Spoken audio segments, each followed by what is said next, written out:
পাকিস্তানের একজন বড় গবেষক ডাক্তার আছে, তার নাম হলো ডাক্তার সাইদ। এই ডাক্তার সাহেব ক্যান্সারের উপর গবেষণা করার জন্য পাকিস্তান ছেড়ে কানাডা বড় একটা কান্ট্রিতে গেছেন। যাওয়ার পরে দীর্ঘ কয়েক বছর সেখানে গবেষণা চালানোর পরে এবার তার গবেষণার দৌরত্ব এই পরিমাণ পেয়েছে, এই পরিমাণ গ্রহণযোগ্যতা পেয়েছে, পাকিস্তানের সরকার এবার তাকে রাষ্ট্রীয় পদক দেওয়ার জন্য, মর্যাদা দেওয়ার জন্য তৈরি হয়ে গেছে। তো এই ডাক্তার এবার তার সমস্ত ডকুমেন্ট এবং তার সমস্ত গবেষণা যোগ্যতা নিয়ে সে এখন পুরস্কার গ্রহণ করার জন্য, দেশীয় যে মর্যাদা আছে সেটা গ্রহণ করার জন্য তাড়াতাড়ি করে এয়ারপোর্টে গেলেন। এয়ারপোর্টে গিয়ে এবার টিকিট কাটলেন, প্লেনে করে পাকিস্তান আসবে। যাওয়ার পরে প্লেনে উঠলেন, প্লেন রীতিমতো ছেড়ে দিল। প্লেন ছাড়ার পরে 1 ঘন্টা পরে প্লেনের যেই পাইলট আছে, পাইলট ডাক দিয়ে বলতেছে, সম্মানিত যাত্রীবৃন্দ, আপনারা যারা এখানে আছেন আপনারা সবাই শক্ত করে নিজের বেল্টটা বেঁধে নেন। কেন? বলে আমাদের বিমানের যান্ত্রিক ত্রুটি দেখা দিয়েছে, আমাদের বিমানটা যে কোনো মুহূর্তে যে কোনো এয়ারপোর্টে আমরা ল্যান্ড করতে যাচ্ছি, এজন্য সবাই খুব সতর্কতার সাথে অপেক্ষা করুন, আল্লাহ তাআলার উপর ভরসা করুন। তো এবার ডাক্তার খুব চিন্তিত হয়ে পড়ল, কি করা যায়, আমাকে তো যেতে হবে, আমার নির্দিষ্ট সময়ে সেখানে সবাই অপেক্ষা করবে, আমাকে সম্মানের পদক দিবে।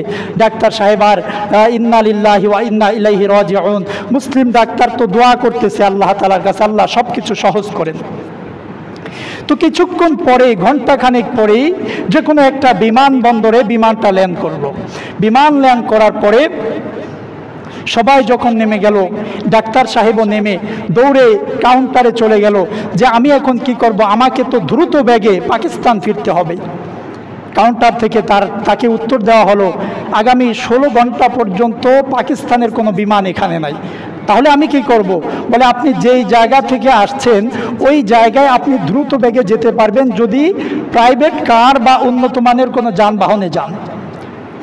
বলে কিভাবে যাব? বলে আপনি প্রাইভেট কার ভাড়া করে খুব দ্রুত বেগে চলে যান। দেরি না করে ডাক্তার সাহেব এবার তার ব্যাগ নিয়ে দ্রুত বেগে এয়ারপোর্ট থেকে বের হয়ে গেলেন। আমার এই ঘটনার রেফারেন্স আছে।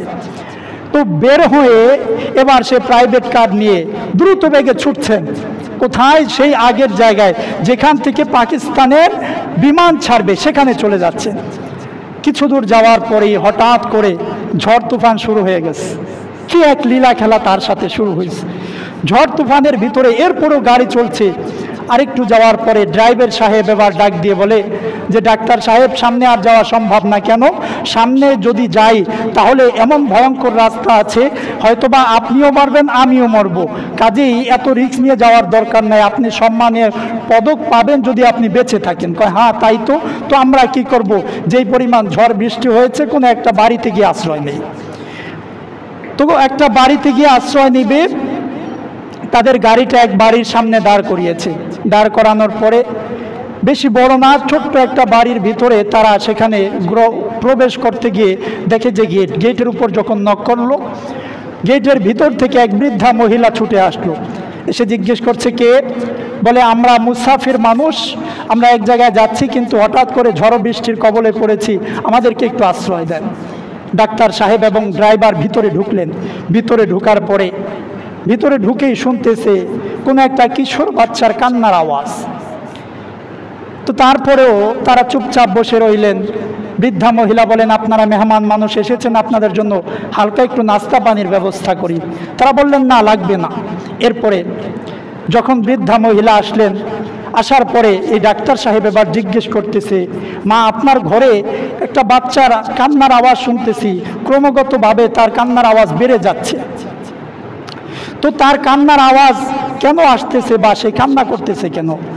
তখন ওই বৃদ্ধা মহিলা বলে, বাবা আমার যে সন্তান ছিল পুত্রবধূকে নিয়ে বেড়াতে বের হয়েছিল, নাতি আমার কাছে, বেড়াতে বের হতে গিয়ে রাস্তায় সড়ক দুর্ঘটনায় ইন্তেকাল হয়ে গেছে। আল্লাহ তাআলার কি লীলা খেলা, এই বাচ্চার কয়েকদিন যেতে না যেতেই ক্যান্সার ধরা পড়েছে। ডাক্তারের কাছে নিয়েছি, ডাক্তাররা বলল যে এই ক্যান্সার আমরা ধরতে পেরেছি, কিন্তু তার যেই পরিমাণ ট্রিটমেন্ট দরকার এই পরিমাণ ট্রিটমেন্টের জন্য নতুন একজন গবেষক ডাক্তার বের হয়েছে, যেই ডাক্তারের শরণাপন্ন হলে হয়তো বা বেঁচে যেতে পারে। তখন ডাক্তার সাহেব বললেন, সেই ডাক্তারের নাম কি? মহিলা বলে, ওই ডাক্তারের নাম ডাক্তার সাঈদ। এবার ডাক্তারের চোখ বড় বড় হয়ে যাচ্ছে, বলে কি, আমি ডাক্তার সাঈদ থাকি পাকিস্তান, তার বাড়িতে আসছি, এ মহিলার ভিতরে কি আবার জিন টিন ভুট্টুত আছে নেই? ডাক্তার সাহেব তাকে কসম দিলেন, মা আল্লাহর কসম খেয়ে বলেন, মিথ্যা কথা বলবেন না, ওই ডাক্তারের নাম কি, কোথায় তার বাসা? মহিলা আবার ডেকে বলে, বাবা আমি মিথ্যা কথা কেন বলবো, ডাক্তার বলেছে পাকিস্তানের ডাক্তার, তার নাম হলো সাঈদ। আমি জিন্দিগিতেও বাবা পাকিস্তান যাই নাই, আমার এই পরিমাণ সমর্থ নাই যে পাকিস্তান যাব। আমি কেমনে যাব, তার বাড়ি কোথায়, তার ঘর কোথায়, তার চেম্বার কোথায়, কোথায় গেলে তাকে পাবো, আমি তো এটা জানি না। তবে আমি প্রত্যেক দিন আল্লাহ তাআলার কাছে দোয়া করি, আল্লাহ আমার তো দুনিয়াতে কেউ নাই, একমাত্র নাতি আছে, আল্লাহ আপনি তাকে বাঁচায় দেন, ওই ডাক্তারের শরণাপন্ন জানে হতে পারি, ওই ডাক্তারকে যাতে কাছে পাই এমন তৌফিক আপনি দিয়া দেন। সুবহানাল্লাহ পড়েন। এবার ডাক্তার দুই চোখের পানি মুছতেছে আর বলতেছে, আরে আমার মালিককে আমি এতদিন পরে বুঝি চিনতে পারলাম।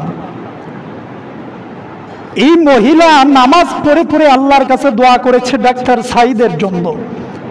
ডাক্তার সাঈদ রাষ্ট্রীয় পদক পাওয়ার জন্য দেশে যাচ্ছে, কিন্তু তার বিমান নষ্ট হয়েছে। তার মানে এই বিমান এমনি এমনি নষ্ট হয় নাই, এই বিমান নষ্ট হওয়ার পিছনে তো মূল ঘটনা তার।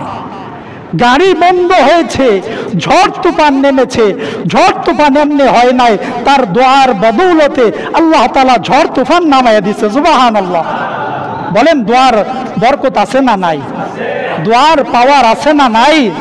মোহতারাম হাজিরিন, গুগলে গিয়ে আপনারা ডাক্তার সাঈদ লিখে সার্চ করবেন, বিভিন্ন ওয়েবসাইটের মধ্যে নির্ভরযোগ্য ইন পাকিস্তান নামক একটা ওয়েবসাইট আছে, সেখানে আপনারা এই ঘটনা ইংলিশে মোটামুটি বিস্তারিত পেয়ে যাবেন। তো বলছিলাম, দোয়ার বরকত আল্লাহ তাআলার কাছে অবশ্যই আছে।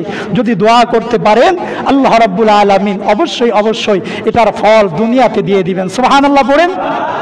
চিন্তা করে দেখেছেন, যেই ডাক্তারের কাছে যেতে লাগতো লাখ লাখ টাকা, সেই ডাক্তারকে রব্বুল আলামিন তার ঘরের মধ্যে নিয়ে আসছেন।